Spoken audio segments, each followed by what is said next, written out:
எல்லாத்துக்கும் வணக்கம். நம்ம இன்னைக்கு இந்திய பங்குச் சந்தையை பெரும் அளவுல பாதிக்கக்கூடிய ஒரு ஈவெண்டா இந்த அமெரிக்காவுடைய ஃபெட் மீட்டிங், ஃபெட்டோடைய ரேட் டிசிஷன் மீட்டிங் வந்து அமைஞ்சிருக்கு. இந்த ஃபெட்டோடைய ரேட் டிசிஷன் மீட்டிங்ல என்ன நடந்துச்சு, அது இந்திய பங்கு சந்தைகளை எப்படி பாதிக்கும் அப்படிங்கறத பத்தி தான் நம்ம இன்னைக்கு பேச போறோம். எல்லாத்துக்கும் தெரிஞ்ச விஷயம் தான், நேத்து ஃபெட் மீட்டிங்ல ரேட் சேஞ்ச் அப்படிங்கிறது எதுவும் இல்லை. ரேட்டை அதே அளவுல தான் மெயின்டைன் பண்ணிட்டு இருந்தாங்க. ஆனா அதை தாண்டி நிறைய முக்கியமான விஷயங்கள் அப்படிங்கிறது பகிரப்பட்டுச்சு. முக்கியமா பாத்தீங்கன்னா கிட்டத்தட்ட 9 பேர் வந்து ரேட்டை எந்த விதமான சேஞ்சும் பண்ண வேண்டாம் அப்படிங்கிறது ஓட் போட்டு இருந்தாங்க. 3 பேர் மட்டும்தான் இந்த பாலிசியில சில சேஞ்சஸ் வேணும் அப்படின்னு ஓட் போட்டிருந்தாங்க. ஆப்வியஸ்லி மெஜாரிட்டி சொன்ன மாதிரி ரேட் சேஞ்ச் அப்படிங்கிறது இல்லாம முடிஞ்சிருந்தாலுமே ஃபெட்டோடைய ஸ்டேட்மெண்ட் இருக்குல்ல, அது நிறைய நிறைய கவலைகளை வந்து ஏற்படுத்தி இருக்கு. முக்கியமா இன்னைக்கு கொஞ்ச நாளைக்கு இன்ஃபிளேஷன் வந்து ஹையா தான் இருக்கும் அப்படிங்கிற பார்வை, அதே மாதிரி எக்கனாமிக் ஸ்லோ டவுன் ஆகிட்டு இருக்கு அப்படிங்கிற வாதம், இது எல்லாமே ரொம்ப முக்கியமான ஈவெண்டா பார்க்கப்படுது. சரி, எக்கனாமி ஸ்லோ ஆயிட்டு இருக்கு அப்படின்னு சொன்னா தாராளமா ரேட் கட் கொடுக்க வேண்டியதான ஃபெட் அப்படின்னு கேட்டோம்னா அங்கதான் பிரச்சனை. இன்ஃபிளேஷன் ஹையா இருக்கு. இன்ஃபிளேஷன் ஹையா இருக்கும் பொழுது ரேட் கட் ஃபெட் கொடுத்தாங்கன்னா அப்போ பணப்புழக்கம் அதிகமாகி இன்னும் இன்ஃபிளேஷன் அதிகப்படுத்திடும். ஆல்ரெடி இந்த இன்ஃபிளேஷன் அதிகமா இருக்கக்கூடிய காரணம் அப்படின்னு பார்த்தோம்னா இந்த ஜியோ பொலிட்டிக்கல் டென்ஷன், இதனால க்ரூட் ஆயிலோட விலை அதிகமா இருக்கிறது அப்படிங்கிறது இன்ஃபிளேஷனை பெரிய அளவில் பாதிக்கப்படுது. இது போக அடிஷனலா டாரிஃப் இஷ்யூ. ட்ரம்போட நிர்வாகம் நிறைய டாரிஃப் இஷ்யூக்களை மறுபடியும் கையில் எடுத்திருக்காங்க. 301 செக்ஷன்ல அடிஷனல் 10% டாரிஃப் ப்ரொபோஸ் பண்ணியிருக்கிறத நம்ம பார்க்கிறோம்.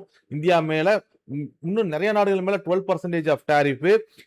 ரஷ்யா சாங்ஷன் பில் அப்படிங்கிறது யுஎஸ் ஓட செனட்ல இருக்கு. அது லாவா மாறிச்சுன்னா ரஷ்யா கிட்ட குட்ஸ் வாங்கக்கூடிய நிறைய நாடுகள் இன்க்ளூடிங் இந்தியா 100% டாரிஃப் போடுறதுக்கான வாய்ப்புகள் இருக்கும். இதெல்லாமே யுஎஸ் உடைய இன்ஃபிளேஷனை பாதிக்கும்.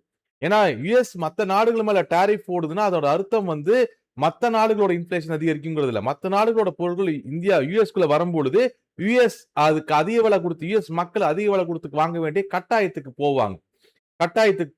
பெருமளவு டாக்ஸை நீ இந்தியாவில இருந்து பொருள் வாங்குறியா, நீ அமெரிக்கா பொருளே வாங்கு. நீ எதுக்கு லண்டன்ல இருந்து பொருள் வாங்குற, நீ அமெரிக்கா பொருளே வாங்கு. அப்படி அங்க வாங்கணும்னா எனக்கு அதிகமான டாக்ஸ் கட்டு, இல்லைன்னா அங்கிருந்து வாங்கறத நிறுத்திடு அப்படிங்கறதா இந்த டாரிஃப் இஷ்யூ.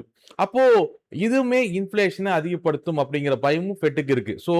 ஒரு பக்கம் எக்கனாமிக் ஸ்லோ டவுன் ஆகுது, ரேட்டை கட் பண்ணலாம் அப்படின்னு சொன்னா இன்ஃபிளேஷன் ஹையா இருக்கிறதுனால ரேட் கட் பண்ண முடியாத ஒரு சூழ்நிலை. சரி, இன்ஃபிளேஷன் ஹையா இருக்கு அப்படின்னு சொல்லிட்டு ரேட் அப்படியே மெயின்டைன் பண்ணிட்டு இருந்தா எக்கனாமிக் ஸ்லோ டவுன் ஆகிறதுக்கான வாய்ப்புகளும் இருக்கு. சரி, இதை தாண்டி இன்னொரு முக்கியமான பஞ்சாயத்து என்னவா இருக்கு அப்படின்னு சொன்னா growth. எக்கனாமிக் ஸ்லோ டவுன் ஆனாலுமே லேபர் growth அப்படிங்கிறது ஸ்ட்ராங்கா இருக்கு. அது தேங்க்ஸ் டு லேபர் growth அப்படிங்கிறது ஸ்ட்ராங்கா இருக்கு. இதனால என்ன ஆகும்னா, ஆல்ரெடி இன்ஃபிளேஷன் அதிகமா இருக்கு, லேபர் growth ஸ்ட்ராங்கா இருக்கிறதுனால பெருமளவுல எல்லார்த்திட்டையும் வேலை இருக்கும். ஏதோ ஒரு வேலை நடந்துகிட்டே இருக்கும். இதனால பணப்புழக்கம் கம்மியாக இருக்கான வாய்ப்பே இருக்காது. தொடர்ந்து இன்ஃபிளேஷன் ஹைலியே மெயின்டைன் ஆகிட்டு இருக்கும். இந்த காரணங்கள் எல்லாத்தையும் அடிப்படையா வச்சு இப்போதைக்கு ரேட் கட் இல்லை அப்படிங்கிறது தெளிவா இருக்காங்க. அதே நேரத்துல ரேட் ஹைக் அப்படிங்கிறதையும் உடனே கொடுக்க முடியாத கட்டாயத்துல ரேட் அப்படியே மெயின்டைன் பண்றோம். ஆனா எண்ட் ஆஃப் தி டே ஒரே ஒரு பாயிண்ட், இப்போதைக்கு ரேட் குறையாது அப்படிங்கிறதே பங்குச்சந்தைகளுக்கு மிகப்பெரிய நெகட்டிவ் நியூஸா நேற்று பார்க்கப்பட்டுச்சு. அதனாலதான் யுஎஸ் பங்குச்சந்தைகள் மிகப்பெரிய சரிவை நேற்று சந்திச்சது.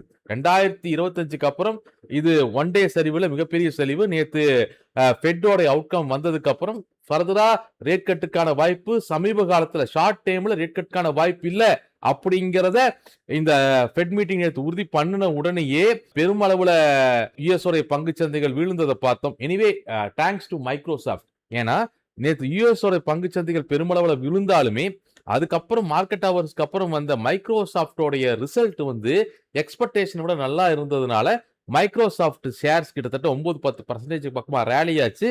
இதனால யுஎஸ் மார்க்கெட் ரெக்கவரி ஆயிருச்சு. ஆனா இந்திய மார்க்கெட்டுகளை யோசிக்கணும். இந்தியன் மார்க்கெட்டுகளை பொறுத்த வரைக்கும் நம்மளுடைய Q1 ரிசல்ட்ஸ் தான் இந்த சூழ்நிலையை காப்பாற்ற வல்லமை பெற்றவை. இந்த நம்மளுடைய Q1 ரிசல்ட்ஸ் ஸ்ட்ராங்கா வர்ற பட்சத்துல இந்த சரிவுகள் இருந்தும் நம்ம தப்பிச்சுக்குவோம். சரி, இந்த ஃபெட்டோடைய ரேட் கட்டுக்கும் அல்லது ஃபெட்டோடைய ரேட் டிசிஷனுக்கும் இந்திய பங்கு சந்தைகளுக்கும் என்ன சம்பந்தம் அப்படிங்கிறது தான் நம்ம புரிஞ்சுக்க வேண்டிய முக்கியமான விஷயம். ஃபர்ஸ்ட் விஷயம், ரேட் ஹையா இருக்கும் பொழுது, ரேட்டு யுஎஸ்ல ஃபெட்டோட ரேட் அதிகமா இருக்கும் பொழுது யுஎஸ்லயே டெபாசிட் பண்ணாலே அதிகமான ரிட்டர்ன்ஸ் கிடைக்கும் அப்படிங்கிற பொழுது, ஏன்னா இன்ட்ரெஸ்ட் ரேட் அதிகமா இருந்தா டெபாசிட் பண்ணாலே அதிகமான இன்ட்ரெஸ்ட் கிடைக்குமே. அப்படி யுஎஸ்லயே அதிகமான இன்ட்ரெஸ்ட் ரேட் கிடைக்கும் பொழுது, எதுக்காக யுஎஸ்ல இருக்கக்கூடிய இன்வெஸ்டர்கள் அது ஐஎன்ஆரா மாத்தணும்?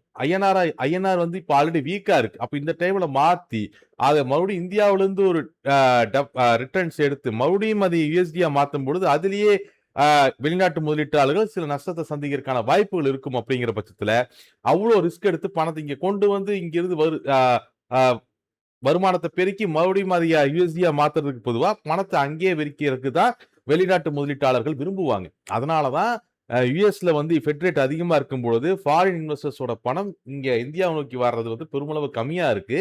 இது வந்து கோல்டுக்குமே ஆபத்தான ஒரு விஷயம் தான். ஈவன் இவ்வளோ பெரிய ஜியோ பொலிட்டிக்கல் டென்ஷன் நடந்துகிட்டு இருக்கு.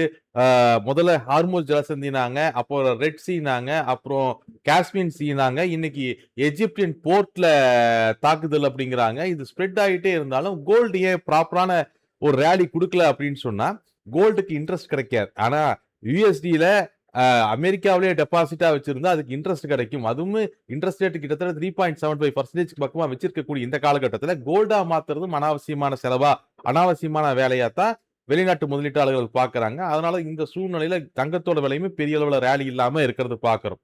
அப்போ இந்திய பங்கு சந்தைகள் வந்து அந்த ஃபெட்டோட இன்ட்ரெஸ்ட் ரேட்டை காட்டிலும் அதிகமான ரிட்டர்ன்ஸை கண்ணுல காமிச்சாதான், அதிகமான வருவாயை கண்ணுல காமிச்சாதான் அங்க இருந்து பணம் இங்க நோக்கி வரும். இல்லைன்னா வெறுமன உள்நாட்டு முதலீட்டாளர்கள் அதாவது டிஐஎஸ் சொல்லக்கூடிய டொமஸ்டிக் இன்ஸ்டிடியூஷன் இன்வெஸ்டர்ஸும் நம்மள மாதிரியான ரீட்டைல் முதலீட்டாளரின் நம்பிக்கை இந்திய பங்குச்சந்தைகள் போய்கிட்டு இருக்கணும். ஆனா இங்க 2-3 விஷயங்களை நம்ம சேர்ந்து பார்க்கணும். டொமஸ்டிக் கன்சப்ஷன் ரொம்ப ஸ்ட்ராங்கா இருக்கு. இந்திய பொருளாதாரம் டொமஸ்டிக் கன்சப்ஷன் ஸ்ட்ராங்கா டிபெண்ட் பண்ணி இருக்கிறதுனால பெருமளவுல இந்திய பங்குச்சந்தைகளுக்கு எதுவும் பாதிப்பு இல்லைனாலுமே, கீழே இறங்குறதுக்கான வாய்ப்புகள் கம்மியா இருந்தாலுமே, மேற்கொண்டு ஒரு ஸ்ட்ராங்கான ஒரு ரேலியை இந்திய பங்குச்சந்தைகள் கொடுக்கணும் அப்படின்னு சொன்னா, அதுக்கு ஃபெட்டோடைய ரேட் கட் அப்படிங்கிறது ஒரு அளவுக்கு முக்கியமானதா பார்க்கப்படுது. ஃபெட்டோடைய ரேட் கட் கிடைக்கும் பொழுது, யுஎஸ் உடைய பணம் வந்து இந்தியா நோக்கி, இந்திய முதலீட்டாளர்கள் நோக்கி, இந்திய பங்குச்சந்தைகளை நோக்கி வர்றதுக்கான வாய்ப்புகள் அதிகமா இருக்கும். ஸோ இதுக்கெல்லாம் தீர்வு என்ன அப்படின்னு சொன்னா, முதல்ல வந்து இன்ஃப்ளேஷன் கம்மியானா மட்டும்தான் இதுக்கான ஒரு முடிவை ஃபெட்டால் எடுத்து ரேட் கட் பண்ண முடியும். இன்ஃப்ளேஷன் கம்மியாகணும்னா ஜியோ பொலிட்டிக்கல் டென்ஷன் அப்படிங்கிறது கம்மியாகணும். அதுக்கான விடை தெரியாம தான் நம்ம கிட்டத்தட்ட 6 மாசமா இவங்க மாத்தி மாத்தி சண்டை போடுறதை நம்ம பார்த்துக்கிட்டு இருக்கிறோம். ஸோ இன்னைக்கு ஜியோ பொலிட்டிக்கல் டென்ஷன் அப்படிங்கிறது ஆரம்பிக்கும் பொழுது இஸ்ரேல் ஈரான் ஆரம்பிச்சு, அப்புறம் யுஎஸ் ஈரான் மாறி, இன்னைக்கு யுஎஸ் சவுதி ஈரான் அப்படின்னு பல முனைகள் தாக்குதல்களை நம்ம பார்க்கிறோம். ஹவுதிஸ் குரூப் உள்ள வர்றதை பார்க்கிறோம்.